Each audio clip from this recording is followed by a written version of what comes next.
తెలియజేస్తా ఉన్నాను. చిన్న ప్రార్థన చేసుకొని మరి వాక్యాన్ని ధ్యానించుకుందాం. ప్రేమగల తండ్రి, కృపగల నాయన, మీ పరిశుద్ధ పాదాలకు లెక్కలేనన్ని స్తుతులు, స్తోత్రాలు ప్రభా. మహోన్నతుడా, మహోపకారి, నిన్న నేడు ఏకరీతిగా ఉన్న దేవా, గడిచిన దినములన్నీ కూడా మీ రెక్కల కింద మమ్మల్ని భద్రపరుచుకొని మరి ఉదయకాల సమయంలో తండ్రి నీ బిడ్డల మధ్యలో చేరి తండ్రి మరి వాక్యాన్ని ధ్యానించడానికి మరి బిడ్డలతో కలిసి వాక్యంలోని అనేక మర్మాలను తండ్రి ప్రభా మేము తెలుసుకోవడానికి మీరు ఇచ్చిన గొప్ప ధన్యతకై మీకే వేలాది వేల వందనాలు, స్తుతులు, స్తోత్రాలు తండ్రి. మరి వినగల చెవులను, గ్రహించే మనస్సును ప్రతి ఒక్కరికి అనుగ్రహించండి తండ్రి. నా నోటికి నోరుగా బూరగా ఉండి తండ్రి మీరే మాట్లాడించండి. ప్రతి తండ్రి మాట మరి తండ్రి ప్రభా యేసునైనా మీ ద్వారా నేను మాట్లాడులాగున చక్కగా వివరించే జ్ఞానంను మీరు నాకు అనుగ్రహిస్తారని, ప్రతి విషయంలో మీరు చాలినంత దేవుడుగా ఉండి మరి మీరే మహిమ, ఘనత, ప్రభావాలు పొందుకోవాలని మా ప్రభు అయిన యేసుక్రీస్తు పాదాలు పట్టుకొని మిక్కిలి వినయంతో ప్రార్థిస్తున్నాను. ఆమేన్. మరి ఈ దినము నాకు ఇవ్వబడిన అంశము అవహేళన. ఈ శ్రమ దినాలలో 26వ దినముగా మరి ఈ దినం మనము ధ్యానాంశంలోకి వెళ్తా ఉన్నాము. 20వ దిన ధ్యానాంశము అవహేళన. అవహేళన అనే అంశం నిమిత్తము మరి ఇవ్వబడిన వచనాలు ఏంటంటే కీర్తనలు 69 అధ్యాయము ఇచ్చారు. మరి యోబు 30 అధ్యాయము 9 నుండి 12 వరకు, మత్తయి సువార్త 27వ అధ్యాయము 27 నుండి 31 వరకు మరి ఈ ధ్యానాంశం నిమిత్తము ఇవ్వబడిన మనకు రెఫరెన్సెస్. మరి ముందుగా మనం చూసుకున్నట్టయితే మత్తయి సువార్త 27 అధ్యాయము 27 నుండి 31 వరకు చూసుకున్నట్లయితే మరి ఇక్కడ మరి ఇప్పుడు చదవబడిన విధముగా మరి ఒకసారి చూసుకుందాము. అప్పుడు అధిపతి యొక్క సైనికులు యేసును అధికార మందిరంలోనికి తీసుకొని పోయి ఆయన యొద్ద సైనికులనందరినీ సమకూర్చిరి. వారు ఆయన వస్త్రములు తీసివేసి ఆయనకు ఎర్రని అంగి తొడిగించిరి. ఇక్కడ ఏం రాయబడి ఉంది అంటే, పిలాతు యేసుక్రీస్తు వారిని కొరడాలతో కొట్టించి సిలువ వేయటానికి అప్పగించినప్పుడు మరి యేసు ప్రభువు రోమ సైనికుల చేత మరి అధికార మందిరంలోనికి తీసుకొని పోబడతారు. మరి అక్కడ మరి అప్పటి ఆచారం ప్రకారము ఎవరైతే ఏ నేరం మీద వారు అరెస్ట్ చేస్తారో, మరి ఇక్కడ యేసుక్రీస్తు వారిని యూదుల రాజు అనే నేరారోపణ చేత ఆయనను వాళ్ళు బంధించడం జరిగింది. సిలువ కోసమని తీసుకొని వెళ్ళడం జరుగుతుంది.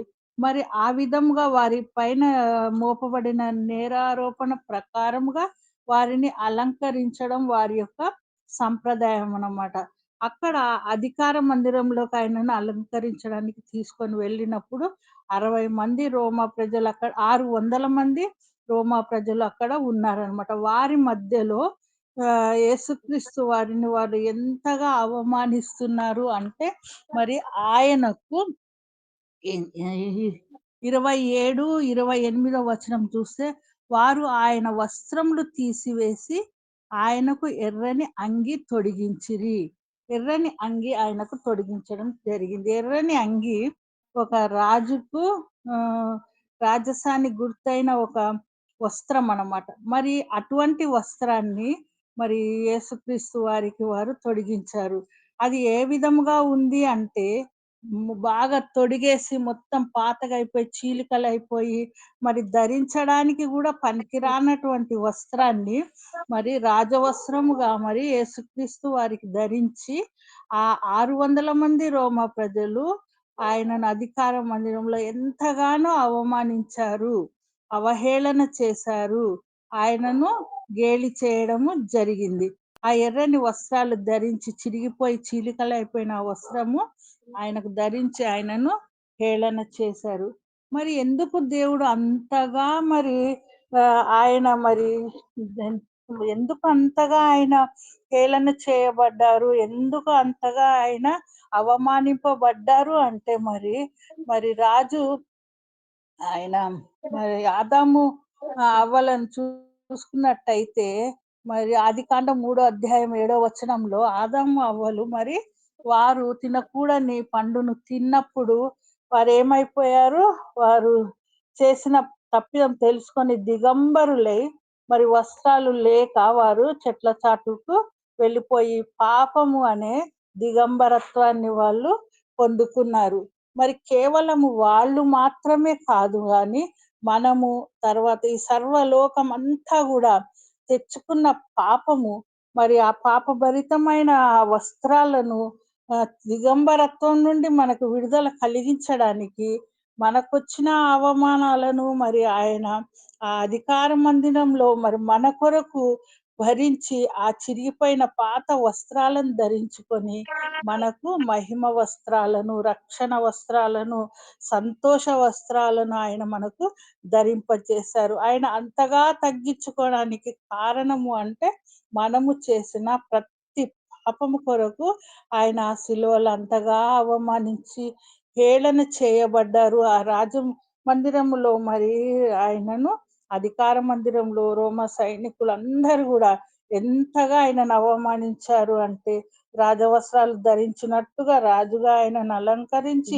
ఎంతగా ఆయనను అట్టి అవమానము మన కొరకు దేవుడు పొందుకొని, మరి మనము ఉన్న ఆ పాపం అనే దిగంబరత్వం నుండి మనకు విడుదల కలిగించడానికి, మరి ఆ సమయం నుండి మనకు వచ్చిన ఆ పాపం నుండి విడుదల కలిగించడానికి, మరి ఆయన రక్షణ వస్త్రాలు చేశారు. శిలువ మీద మరి త్యాగం చేసి, మరి మనకు మహిమ వస్త్రాలనిచ్చారు. సంతోష వస్త్రాలను ధరింపచేశారు. మరి అట్టి గొప్ప త్యాగము మరి ఎవ్వరు గూడా చేయలేరు మన కొరకు. అంత గొప్ప త్యాగాన్ని దేవుడు మన కొరకు చేశారని వాక్యము తెలియజేస్తా ఉంది. రెండవదిగా ఆయనను ఏం చేశారు వాళ్ళు?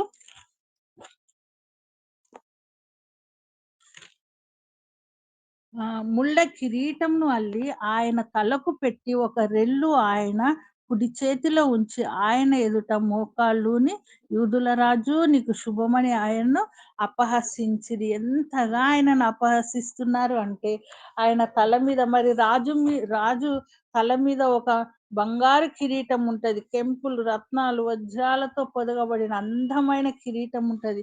అటువంటి కిరీటాన్ని ఆహ్, ధరింపబడవలసిన ఆ శిరస్సు పైన మరి ఈ రోమా సైనికులు ఏం పెట్టారు? ముళ్ళ కిరీటాన్ని పెట్టారు ఆయన తల మీద. ఆయన తల మీద మరి ముళ్ళ కిరీటంను ధరించి మన తలంపుల నిమిత్తము, మన తలంపుల ద్వారా మనము చేసిన పాపాల నిమిత్తము ఆయన తలపైన ముళ్ళ కిరీటము పెట్టడము జరిగింది. ఆ ముళ్ళ కిరీటము మరి తీసివేయడానికి మనలను మరి మహిమా కిరీటం మనకు ధరింప చేయాలని వాడబారని కిరీటం. అది గొప్ప మహిమ కిరీటాన్ని మనకు మన తల మీద ఆయన ఉంచడానికి మరి ఆయన ఆ అధికార మందిరంలో ఆ ముళ్ళ కిరీటం ధరించడము జరిగింది. ఈ విధమైన ముళ్ళ కిరీటం ద్వారా ఆయన ఎంతగానో అవమానింపబడ్డారు. మరి ఆయన చేతిలో ఒక రెల్లు గాలొస్తే అటు ఇటు ఊగిపోయి రాజు చేతిలో రాజదండం ఉంటుంది గానీ, మరి ఇక్కడ మరి ప్రభువైన యేసుక్రీస్తు వారి చేతికి ఒక రెల్లునివ్వడం జరిగింది. ఆ రాజదండం స్థలంలో రాజ ఆయనకొక రెల్లునిచ్చారు. అది గాలొస్తే అటు ఇటు ఊగిపోయే ఒక కర్ర. దాన్ని నీ చేతికిచ్చి పనికిమాలిన రాజ్యానికి నువ్వొక పనికిమాలిన రాజు అని ఆయన్ని ఎంతగానో అవమానించారు. మరి యేసయ్య అటువంటి అవమానాన్ని, ఆ ఎగతాళి చేయడాన్ని ఆయన భరించడము జరిగింది. ఈ అవమానమంతా ఎందుకు ఆయన భరించారు? ఆయన ముఖం మీద ఉమ్ము వేయడము, పిడిగుద్దులు గుద్దడము ఇవన్నీ ఆయన ఇష్టపూర్వకంగానే భరించారు. ఎవరి కొరకు భరించారు అంటే, ప్రతి ఆహ్, తప్పిదము మరి మన తప్పిదాల కొరకు ఆయన ఆ శిలువ పైన అంతగా అవమానించబడ్డారనమాట.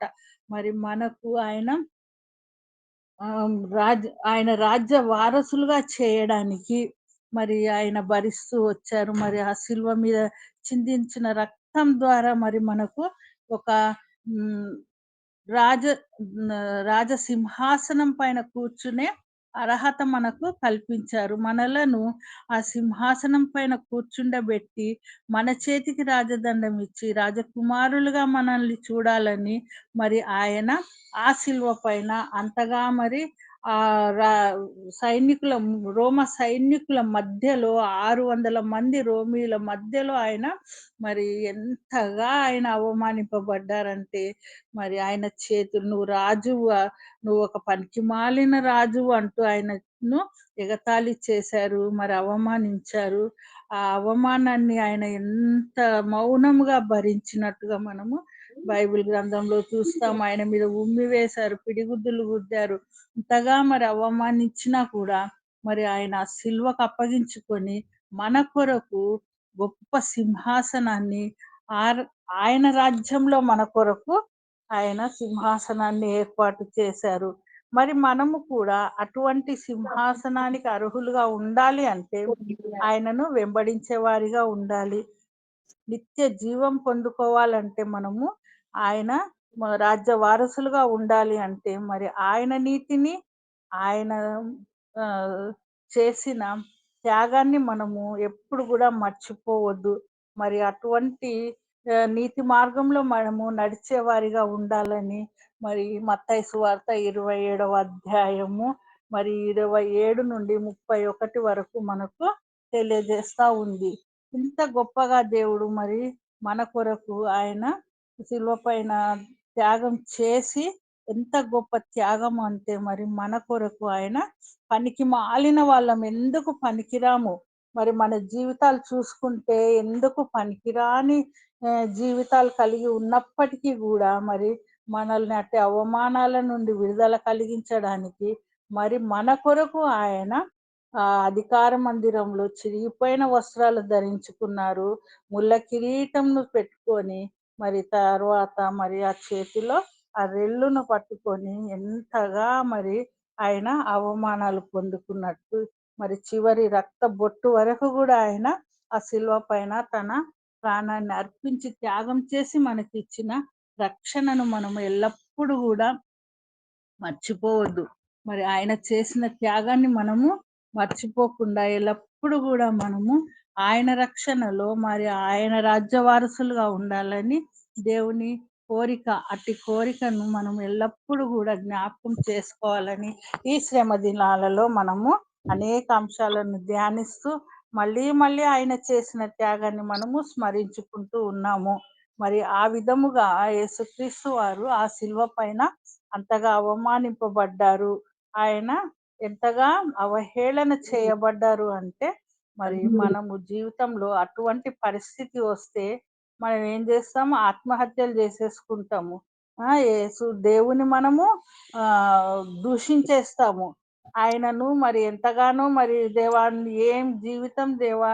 నేను ఇంతగా మీలో ఉంటే గూడా మమ్మల్ని మీరు ఇట్లా కష్టపెడుతున్నారు. ఈ రోగాలేంటి? ఈ ఆర్థిక సమస్యలేంటి దేవా! అని ఎంతగానో మనము ఆయనను విమర్శించేస్తాము. ఆ సమయంలో ఆయనను మనము ఎంతగా మరి ఆహ్, బాధ పెట్టేస్తా ఉంటాము. ఇష్టం వచ్చినట్టుగా మనము మాట్లాడేస్తాం. మన విశ్వాసాన్ని కోల్పోతాము.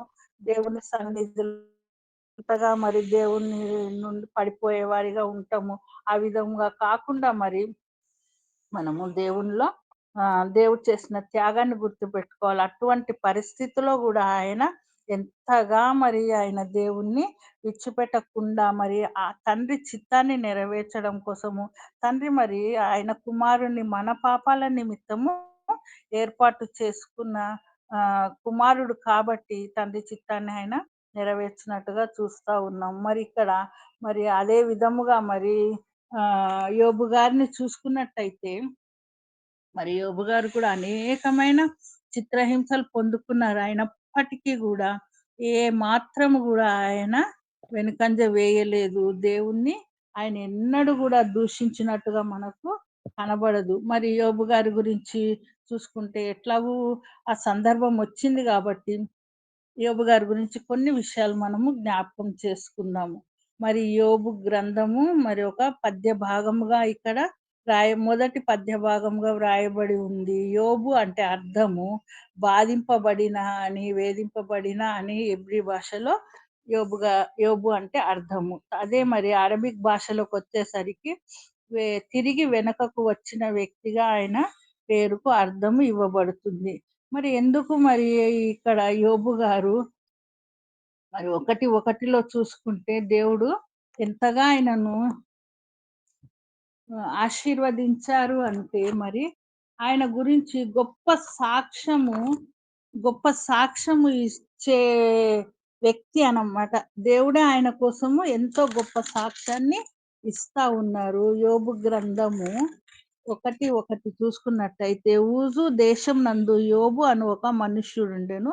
అతడు యథార్థవంతుడును, న్యాయవంతుడునై దేవునియందు భయభక్తులు కలిగి చెడుతనము విసర్జించిన వాడు. అతను ఎటువంటి వాడు దేవుని దృష్టిలో మరి ఆహ్, యథార్థవంతుడు, న్యాయవంతుడు. అతడు భయభక్తులు కలిగి చెడుతనమును విసర్జించిన వాడుగా ఉన్నాడనమాట. దేవుడే ఆయన గురించి ఎంతగా చెప్తున్నారంటే అందుకు 8దో వచనం చూసుకున్నట్టే మొదటి అధ్యాయం యోబు మొదటి అధ్యాయం 8దో వచనంలో, అందుకు యెహోవా నీవు నా సేవకుడైన యోబు సంగతి ఆలోచించితివా? అతడు యథార్థవంతుడును, న్యాయవంతుడునై దేవుని యందు భయభక్తులు కలిగి చెడుతనము విసర్జించిన వాడు. భూమి మీదట భూమి మీద అతన్ని వంటి వాడెవడునూ లేడని దేవుడే మరి దేవుడే ఆయన గురించి అంత చక్కటి మాటలు పలుకుతా ఉన్నారు. మరి మనము ఆయన దృష్టిలో ఏ విధంగా ఉన్నాము? అంత గొప్ప సాక్ష్యము మన కొరకు దేవుడు ఇచ్చే స్థితిలో మనం ఉన్నామా? అని మనము ఆలోచించుకోవాలి. మరి ఈ విధంగా మరి యోబు గురించి దేవుడు ఎంత గొప్పగా చెప్తున్నాడంటే, మరి యథార్థవంతుడని, మరి న్యాయవంతుడని చెప్పినప్పుడు, సాతాను ఎవరిని శోధిస్తది ఎక్కువగా అంటే, ఎవరైతే దేవునిలో ఎక్కువగా ఉంటారో వారిని అది ఎక్కువగా శోధించడము జరుగుతది. ఆ విధముగా సాతాను శోధిస్తుంది. అతన్ని ఎంతగానో మరి సాతాను యోబు పట్ల మరి ఆయనను ఏ విధంగానైనా దేవుని దూషించే విధంగా చేయాలని మరి దేవునితోనే ఛాలెంజ్ చేస్తా ఉంది. ఆయన కష్టాలు తెప్పిచ్చేస్తే, మరి ఆయనకు శ్రమలు కలిగిస్తే, తప్పకుండా ఆయన నిన్ను దూషిస్తాడు అని దేవునితోటే అది ఛాలెంజ్ చేస్తా ఉందన్నమాట. ఆయనను నీవిప్పుడు నీ చేయి చాప అతనికి కలిగిన సమస్తమును మొత్తిన ఎడల, అతడు నీ ముఖము ఎదుటనే దూషించి నిన్ను విడిచిపోవును అని యెహోవాతో అనగా, మరి అతన్ని నువ్వు మొత్తినప్పుడు ఈ అపవాది చెప్తుంది యెహోవా దేవునితో. మొత్తినప్పుడు ఆయన వెంటనే నిన్ను దూషిస్తాడు అని చెప్పి యోబు గురించి చెప్తున్నప్పుడు యెహోవా, ఇదిగో అతనికి కలిగిన సమస్తమును నీ వశమున ఉన్నది. అతనికి మాత్రం ఏ హానియు చేయకూడదని అపవాదికి సెలవియ్యగా వాడు యెహోవా సన్నిధి నుండి బయలువెళ్ళెను. దేవుడు మరి యోబు గారి భక్తి, ఆయన యథార్థవంతుడని, న్యాయవంతుడని, భయభక్తులు గలవాడని తెలిసి ఆయన మీద ఎంతో నమ్మకంతో మరి అతన్ని అపవాదికి అప్పగించాడు. సరే, కానీ అతనికి ఏమాత్రం హాని మాత్రము చేయకూడదు. ఎంతగా ఆయనను పరీక్షించుకుంటావో పరీక్షించుకో గాని ఆయనకు హాని చేయకూడదని మరి దేవుడు సాతానుకు యోబు గారిని అప్పగించడం జరిగింది. అప్పగించినప్పుడు మరి యోబు ప్రతి మనిషికి శ్రమలు, కష్టాలొస్తాయి. ధనము విషయంలో గానీ, సుఖము విషయంలో గానీ, సంతోషం విషయంలో గానీ, ఏదైనా అవకతవకలు జరిగాయంటే చాలు ఇంక మనము ఎంతగానో మరి డిప్రెషన్‌లోకెళ్ళిపోతాము. మన సంతోషం దూరమైతే బాధపడిపోతాము. మరి మనకు ధనము లేకపోతే బాధపడిపోతాము. మరి ఇటువంటి పరీక్షలు, కష్టాలు, శ్రమలు, అనారోగ్యత వచ్చినప్పుడు ఏం చేస్తాం మనము? దేవుణ్ణి దూషిస్తాము. మరి ఇటువంటి వ్యక్తులకు యోబు గారు ఒక గొప్ప ఆదర్శంగా ఉన్నారు. ఆయన ఎన్ని కష్టాలొచ్చినా గూడా దేవుణ్ణి సాతాను ఎంతగా ఆయనను శోధించింది. కానీ ఆయన ఎన్నడూ గూడా ఒక్క మాట గూడా దేవుణ్ణి దూషించలేదు. ఆయనను అది ఆహ్, దేవుని అస్సలు ఆయన దేవునికి వ్యతిరేకంగా ఒక్క మాట గూడా పలకలేదనమాట. మరి మనం 2 విషయాలు మన జీవితాల్లో జరుగుతా ఉంటాయి. ఒకటి మన తప్పులకు ఫలితంగా వచ్చే శ్రమలు. మరి ఏదైనా మన జీవితంలో మనం చేసిన తప్పులకు తప్పకుండా దానికి ఫలితంగా వచ్చే శ్రమలు, కష్టాలు. రెండవదేమో మనము పరీక్షింపబడడానికి గూడా మరి అనేక శ్రమలు, కష్టాలొస్తాయి. మరి అట్టి పరీక్షలను ఎదుర్కొని విజయం పొందుకోవడమే మన విశ్వాసానికి మూలమనమాట. మరి సాతాను అనేక విధాలుగా శోధిస్తుంటుంది. మనల్ని గూడా మన జీవితంలో అనేక సార్లు శోధనలో పడిపోతుంటాము. కానీ మరి ఆహ్, విఫల ప వైఫల్యానికి మనము పడి చెడిన వారిగా ఉండకూడదు. ఎప్పుడైనా లేవనెత్తబడిన వారిగా ఉండాలి. పరీక్షింపబడి దేవుని చేత మనం ఆమోదింపబడిన వారిగా ఉండాలి. పరిపూర్ణంగా మారి నీతిమంతులుగా మారాలి. అప్పుడే మాత్రమే దేవుడు ఆశీర్వాదాలు మనము పొందుకోగలుగుతాము. మరి యోబు గారి జీవితంలో గూడా ఎంతో సంపన్నుడు.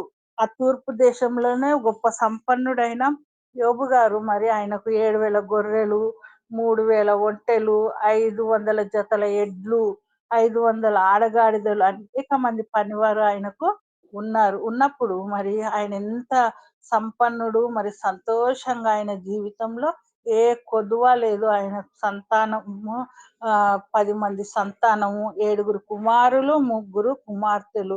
అన్ని విధాలుగా గొప్పగా ఆశీర్వదింపబడ్డ మనిషిని మరి సాతాను ఏం చేసింది? దాని ఆలోచనలు ఎట్లా ఉంటాయి అంటే, బాగున్న వారినే చెడగొట్టడానికే దాని అలవాటనమాట. ఎప్పుడైతే మరి అది యోబును మరి చెడగొట్టాలి, ఆయనను శోధించాలని ఆశపడిందో, దేవుడు మరి చూ ఆయన యోబు గురించి ఎంతగానో అతిశయపడ్డ వ్యక్తి గాబట్టి ధైర్యంగా ఆ అపవాదికి ఆయనను అప్పగిచ్చినప్పుడు, అది మొదటిగా ఏం జేసింది, ఆయన ఆస్తి మీద, ఆయన వారి ఆయన సంపద మీద ఫస్ట్‌గా మొదటి ప్రయత్నంగా అపవాది ఆయనను శోధించింది. ఆయనకున్న గొర్రెలను కాల్చివేయడము, ఒంటెలను వేరే దేశస్థులు తీసుకొని వెళ్ళిపోవడం, ఎడ్లు ఇవన్నిటిని మరి చంపేసి వాటిని కాస్తున్న కాపరులను గూడా చంపని వారందరిని గూడా ఈ విధముగా మరి ఆయనకున్న ఆస్తి మొత్తాన్ని గూడా అది ఫస్ట్ మొత్తం నాశనం చేసేసింది. అయినప్పటికీ గూడా మరి యోబు 10వ అధ్యాయము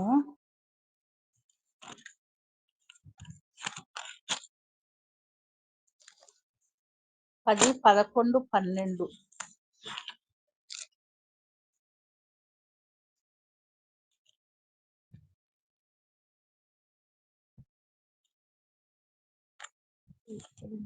ఎంతమ్మా యోబు? యోబు ఉమ్, పదా 10వ పదో అధ్యాయం. అధ్యాయము 11, 12 అమ్మ. చర్మముతోనూ మాంసముతోనూ నీవు నన్ను కప్పితివి, ఎముకలతోనూ నరములతోనూ నన్ను సంధించితివి. జీవమును అనుగ్రహించి నా ఎడల కృప చూపితివి, నీ సంరక్షణ చేత నా ఆత్మను కాపాడితివి.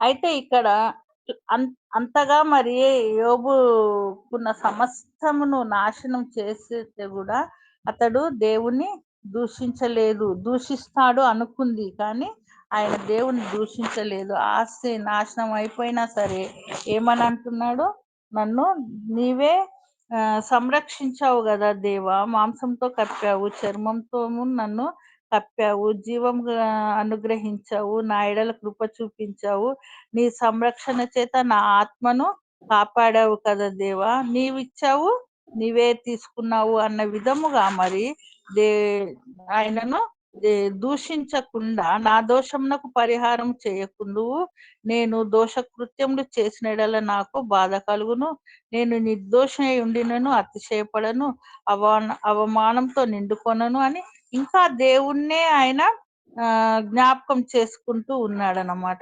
ఇటువంటి ఆ స్థితిలో సాతాను ఏం చేశాడు, అబ్బాయి ఇతను ఆస్తి మొత్తము తీసుకున్నా కూడా మరి ఆయన ఆ దేవుని దూషించట్లేదని చెప్పి రెండవ అంశంగా మరి ఆయన ఆ శరీరానికి ఎముకలకు శోధన కలిగించాడన్నమాట. శరీరంలో మరి సాతాను చెడ్డ కురుపులను ప్రవేశపెట్టాడు.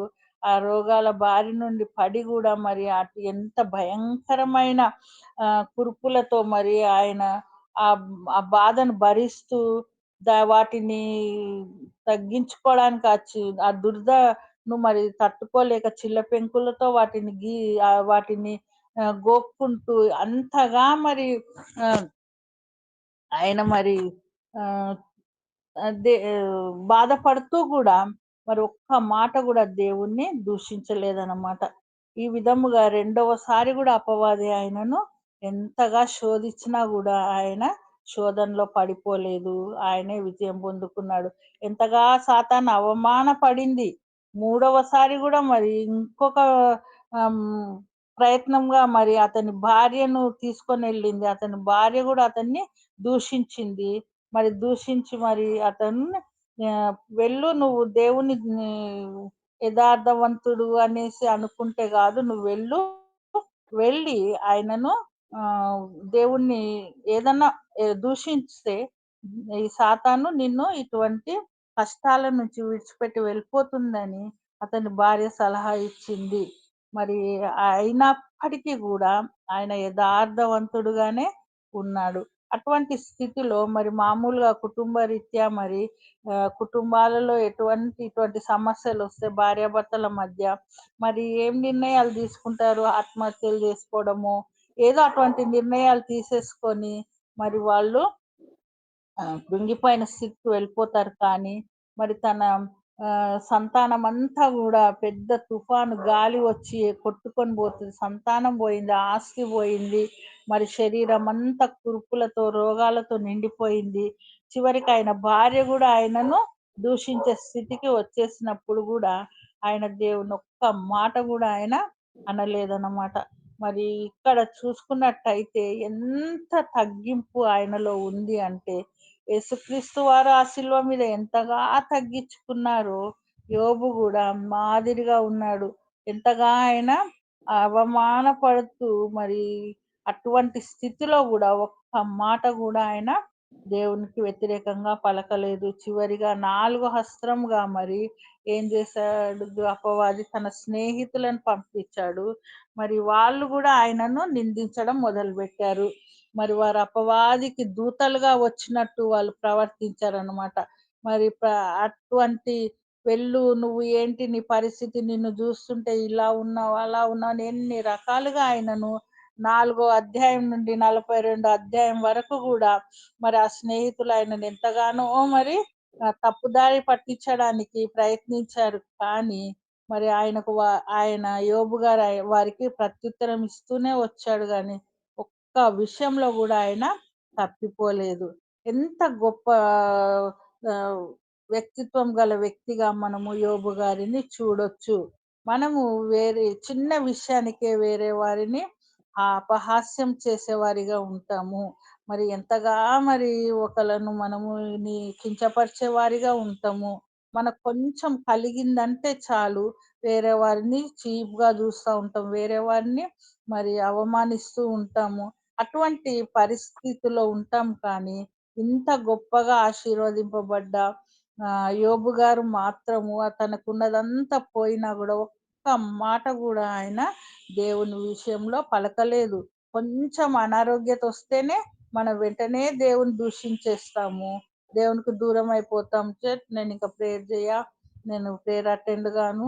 ప్రేయర్ ఇంకా వేస్ట్ ఎంత చేసినా గూడా ఇంకా ఏమి నా జీవితం మారదు అనే స్థితిలోకొచ్చేస్తా ఉంటాము. చిన్న విషయమే మనం తట్టుకోలేని వారిగా ఉంటుంటాము.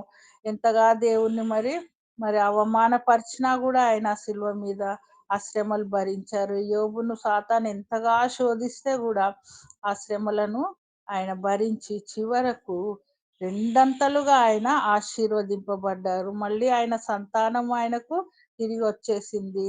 ముగ్గురు కుమార్తెలు మరి చూస్తే బైబిల్‌లో ఎంతో సౌందర్యవంతులైన ముగ్గురు కుమార్తెలు, చక్కని సంతానాన్ని మరి ఆయన ఇచ్చాడు. మరి ప్రతి పరీక్షకు ఒక మంచి ప్రతిఫలం ఉంటుంది. ముందుగా అట్టి పరీక్షను జయించే శక్తి మనకుండాలి కానీ, మరి అవమానాలు తట్టుకోలేక ఎవరన్నా అవమానిస్తే ఆ విషయమై మనం మనోవేదన చెందుతూ ఉండకుండా ఎప్పుడు దేవుని స్మరించే వారిగా ఉండాలని మరి యోబు ద్వారా మనము నేర్చుకుంటున్నాము. అంతమంది భార్య హేళన చేసింది, స్నేహితులు హేళన చేశారు. మరి ఆయన సాతాను ఎంతగానో శోధించింది. మరి అంతగా శోధించినా గూడా ఆయన ఎన్నడూ గూడా ఒక్క మాట గూడా మరి దేవుని ఆయన దూషించలేదు. అప్పుడు సాతాను ఏం చేసింది? అతన్ని విడిచి వెళ్ళిపోయింది. అవమానపడ్డది. ఎంతో మరి చేస్తాను, ఆయనను దేవుని మార్గం నుండి తప్పిస్తాను ఆలోచించుకుంది గానీ, చివరికి విజయము యేసుక్రీస్తు వారికే విజయం లభించింది. యెహోవా దేవునికే విజయం లభించింది. కాబట్టి మనము కూడా ఎట్టి స్థితిలో, ఎటువంటి పరిస్థితిలో ఉన్నా దేవుణ్ణి దూషించే వారిగా ఉండకూడదు. ఎప్పుడు గూడా దేవుణ్ణి పై మనము కోపగించుకునే వారిగా ఉండకూడదు. ఆయన ప్రేమామయుడు, దయామయుడు, కరుణామయుడు.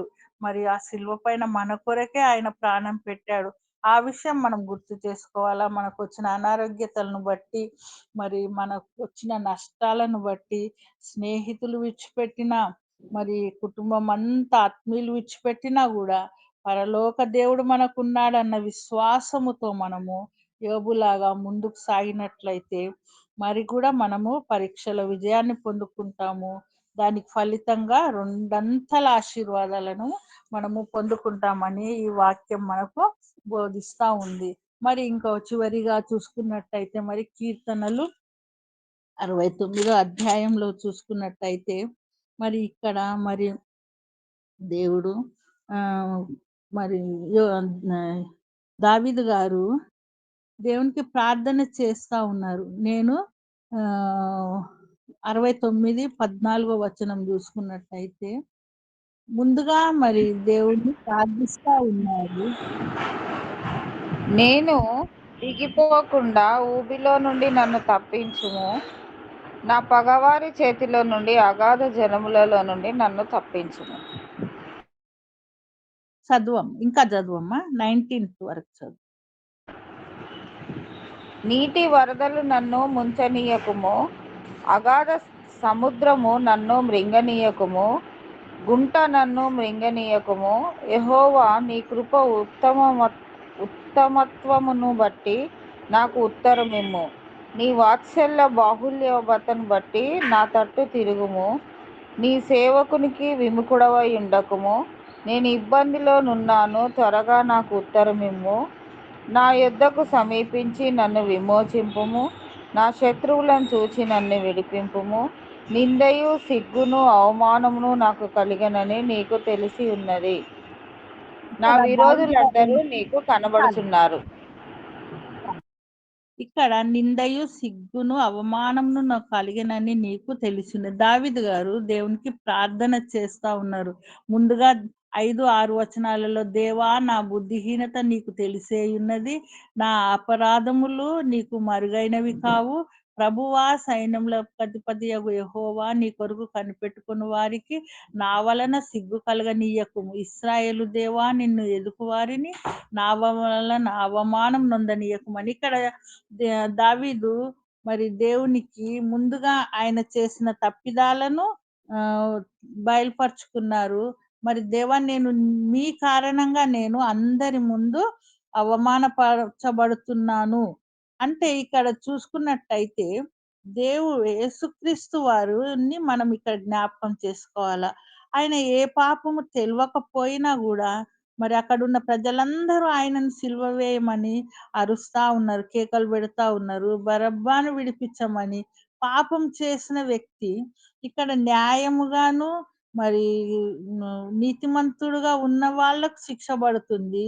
అక్కడ దొంగతనము బందిపోటు దొంగగా ఉన్న బరబ్బను విడిపించమని అక్కడ ప్రజలందరూ గూడా కోరుకుంటా ఉన్నారు. మన జీవితంలో గూడా మనం ఎంత న్యాయంగా, నీతిగా ఉంటామో మనకు వ్యతిరేకంగా ఉండి మనను నాశనం చేయాలని చూసేవారికి, అన్యాయముగా జీవించే వారిని దేవుడు వారికి ఏదైనా ఒక చిన్న మేలు చేసినట్లయితే మనం ఏం చేస్తాం? దేవా నీ కొరకే నేను జీవిస్తున్నా కదా దేవా! మరి అయినప్పటికీ నీవు నన్ను వాళ్ళ ముందు ఎంతగానో సిగ్గుపరుస్తున్నావు.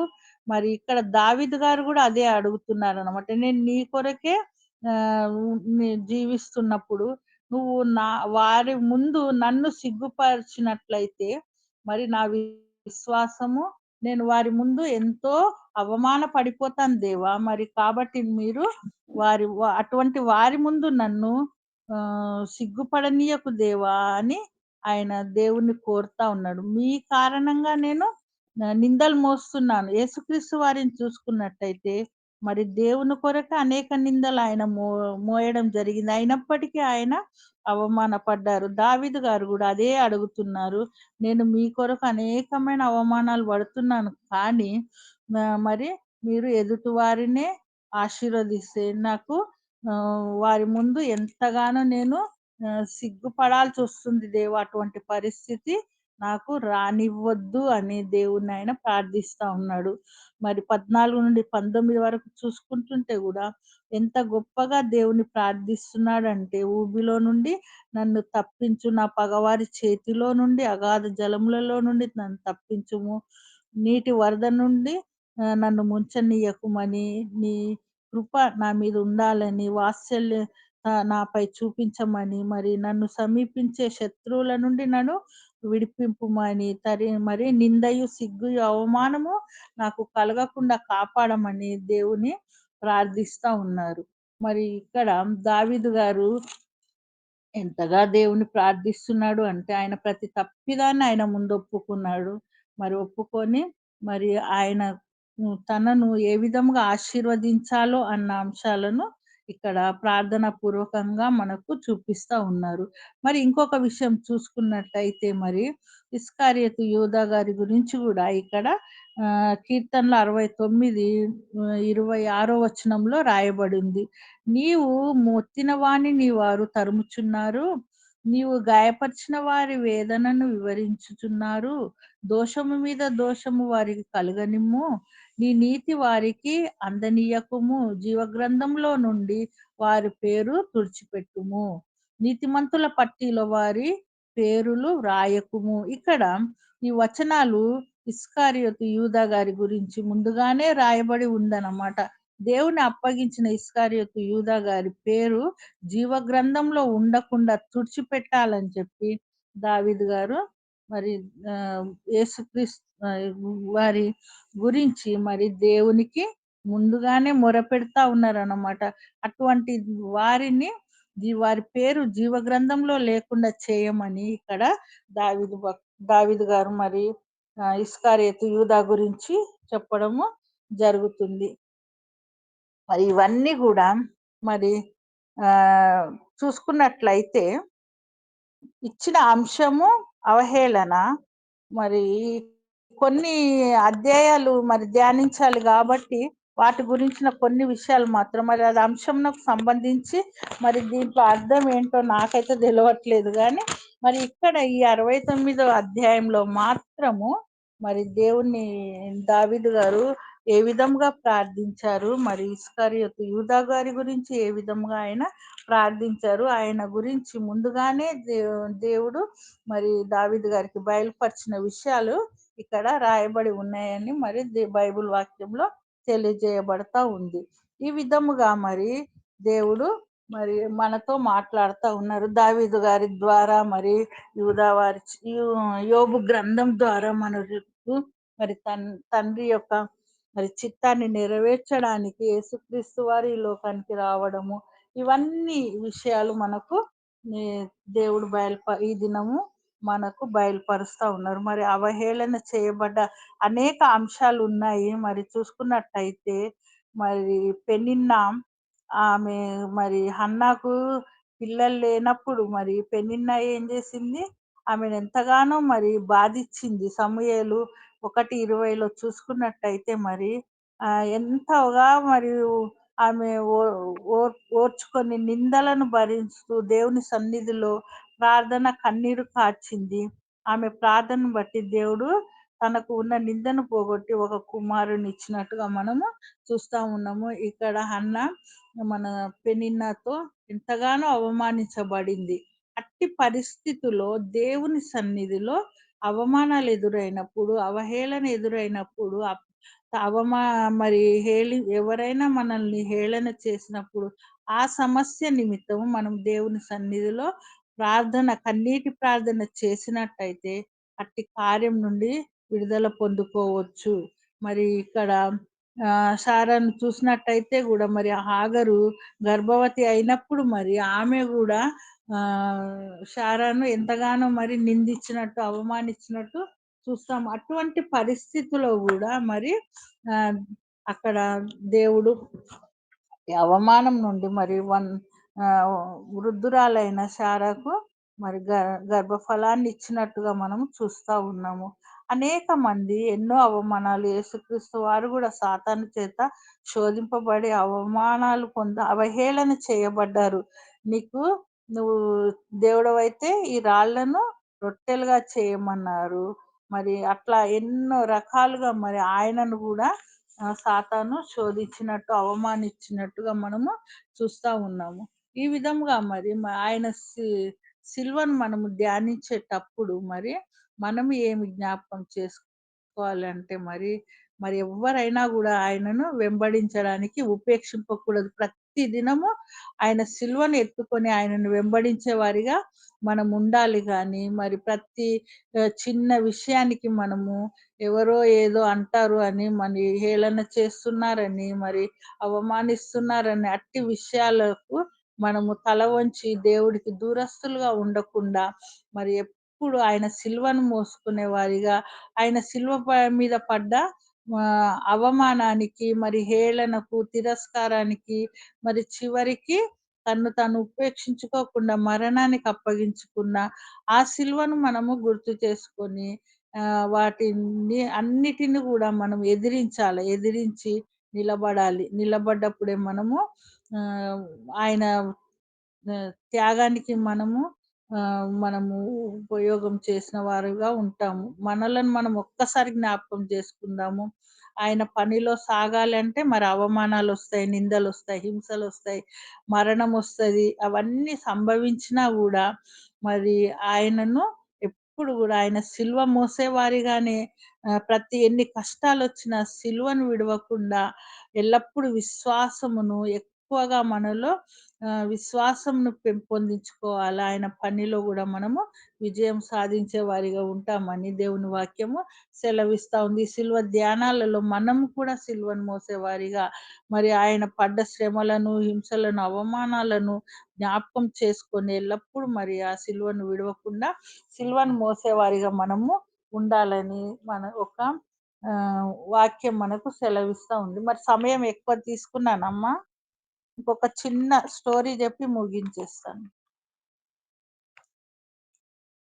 మరి ఇక్కడ చూసుకున్నట్టయితే ఒక చిన్న story. Sir James young Simpson అనే ఇప్పుడు అతను ఒక డాక్టర్ అన్నమాట. ఇతను ఏం చేశారంటే మత్తు మందు కనిపెట్టడం జరిగింది. క్లోరోఫార్మ్.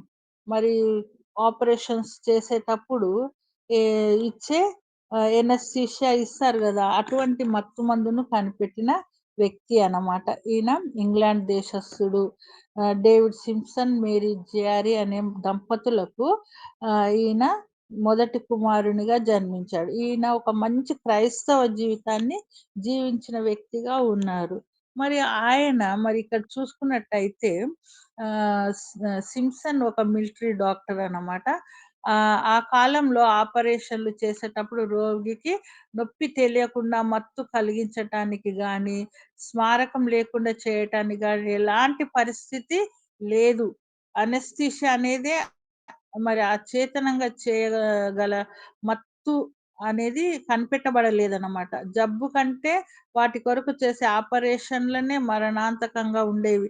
ఎనస్థీషియా ఇవ్వకుండా మరి వ ఆపరేషన్ చేస్తే ఎంత నరకము అనేది మరి మనం ఆలోచించొచ్చు. ఆపరేషన్ చేసేటప్పుడు రోగులు చాలా సార్లు భరించలేని నొప్పికి ఓర్చుకోలేక చనిపోయేవారు గూడా ఉంటారు అని చెప్తా ఉన్నారు.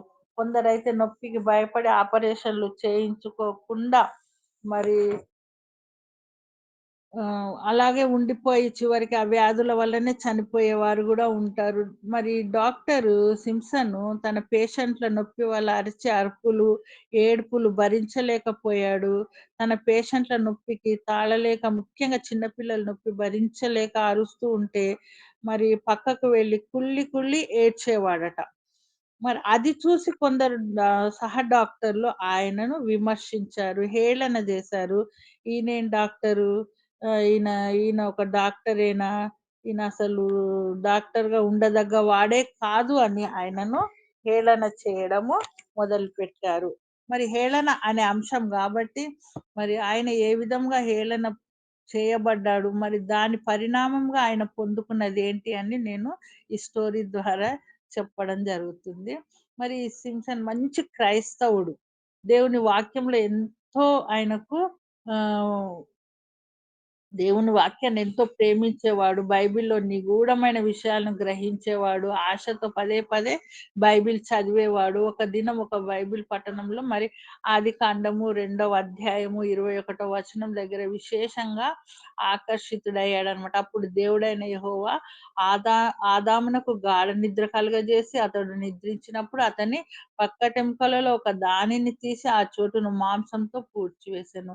ఆ గా ఈ గాఢ నిద్ర యొక్క రహస్యం తెలుపమని దీన మనస్సుతో నమ్మకంగా దేవునికి మొరపెట్టుకున్నాడు. ఆయన ఎడల ప్రార్థన చేశాడు. నాకు మొరపెట్టుము నేను నీకు ఉత్తరమిచ్చేదనని దేవుడు సెలవిచ్చిన రీతిగా మరి నీవు గ్రహింపలేని గొప్ప సంగతులను, గూఢమైన సంగతులను నీకు తెలియజేస్తానని ఇర్మియా 33:3లో దేవుడు సెలవిచ్చిన వాక్యం ద్వారా మరి దేవుని ఆయన ఎడతెగక ప్రార్థన చేయడం మొదలుపెట్టారు.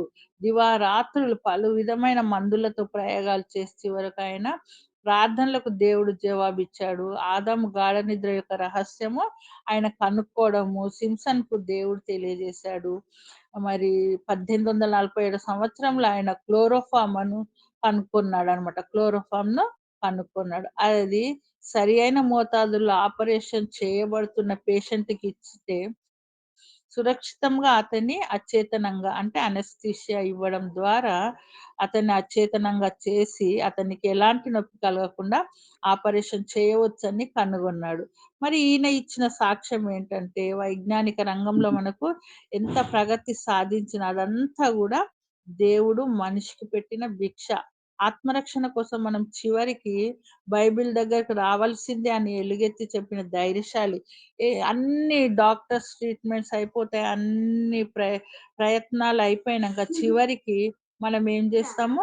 బైబిల్ దగ్గరికే వచ్చేసాం. దేవుని దగ్గరికే వస్తాము. అప్పుడు ఆయననే ఎలుగెత్తి అడిగినప్పుడు మరి ఆయన మాత్రమే ఆ సమస్యకు హ్మ్, జవాబివ్వగల గొప్ప దేవుడని ఈయన ఎంతగానో ధైర్యంతో ఎలుగెత్తి చెప్పిన వ్యక్తిగా మనం చూడొచ్చు. యేసే రక్షకుడని, ఆయన మానవ విమోచకుడని ధైర్యంగా ఆయన ప్రకటించి విశ్వాస వీరుడుగా నిలబడ్డాడనమాట.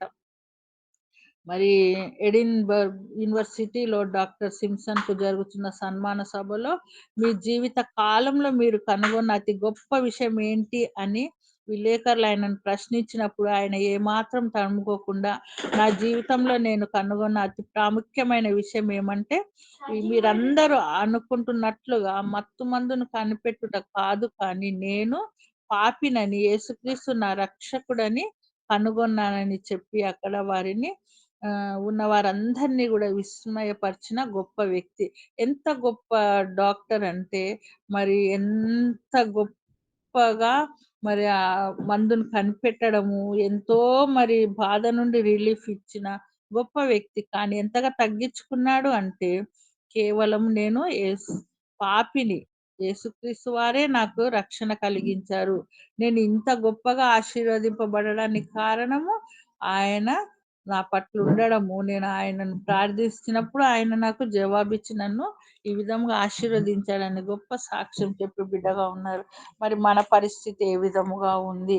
మరి దేవుడిచ్చిన త్యాగాన్ని మనము స్మరణ చేసుకుంటూ మరి మనం గూడా అంత గొప్ప సాక్ష్యము ఇచ్చేవారిగా ఉన్నామా? యోబులాగా గొప్ప సాక్షిగా మరి దేవుడు మరి ఆయన యథార్థవంతుడని చెప్పే రీతిలో మనం ఉన్నామా?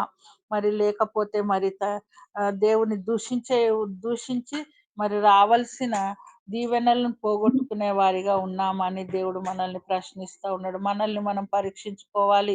ఈ దినము మరి మనల్ని ఏ విషయాలలో మరి సిలువను మోసేవారిగా ఉంటున్నాము.